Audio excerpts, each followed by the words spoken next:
Les parachutes de la semaine, ce sont les parachutes de Vayakel et de Pécoudé.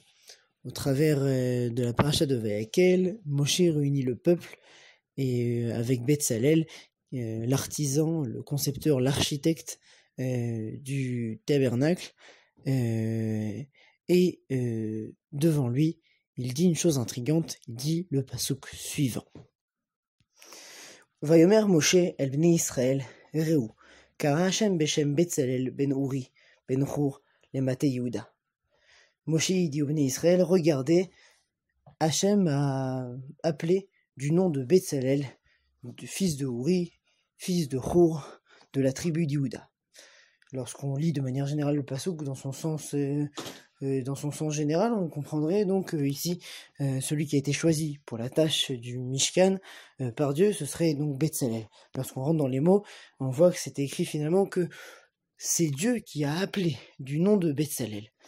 Et c'est sur ces mots que le Midrash va développer, et il va développer sur l'idée profonde qui se cache derrière le nom. Le Midrash, sur cette même phrase du passouk de notre paracha, nous ramène le verset suivant de Kohelet, livre écrit par Shlomo Ameler, le roi Salomon, et il dit la chose suivante. Tov Shem Mishemen Tov, Veyom Amavet Miyom Ivaldo. Il dit, et mieux un nom est mieux qu'une bonne huile, et le jour de la mort que celui de la naissance. Mais bon, qu'est-ce que veut nous dire par là le roi Shlomo? Le Midrash Rabbah, au travers de plusieurs allégories, nous permet de comprendre le sens de notre verset, énoncé par le roi Shlomo, et par la même occasion, le sens du verset de notre paracha. Il commence par l'explication suivante. Le Midrash nous fait comprendre que la force d'un nom est plus puissante que la force d'une huile. C'est-à-dire que la force d'un nom, d'une idée, à savoir qu'un nom, c'est une chose qui n'est pas palpable, qui n'existe pas de manière concrète en fin de compte dans le monde. Pourtant, sa force est bien plus grande que la force de quelque chose concret, de quelque chose justement qui est pesant, qui est gras comme l'huile. Et il nous donne l'explication suivante. Il dit l'huile, lorsqu'on la verse, elle s'étend. Elle s'étend peut-être rapidement, mais en fin de compte, à quel point, à quelle distance elle peut s'étendre? À quelques mètres. Elle arrive à couler, mais pas plus loin que ça. À l'inverse, un nom, et le Midrash apporte ici le nom du roi David, la renommée du roi David est devenue, avec le temps, une renommée mondiale. Il s'est fait connaître partout dans le monde. Ce qu'on trouve ici, c'est que finalement, parfois, des forces invisibles, comme le nom, ont une plus grande influence que des choses très concrètes comme l'huile. Mais le Midrash ne s'arrête pas là. Il nous dit que le principe qui a été évoqué jusqu'à maintenant, à propos des vivants, s'applique tout aussi bien au sujet des morts. À savoir, ici, le Midrash nous rapporte l'exemple suivant.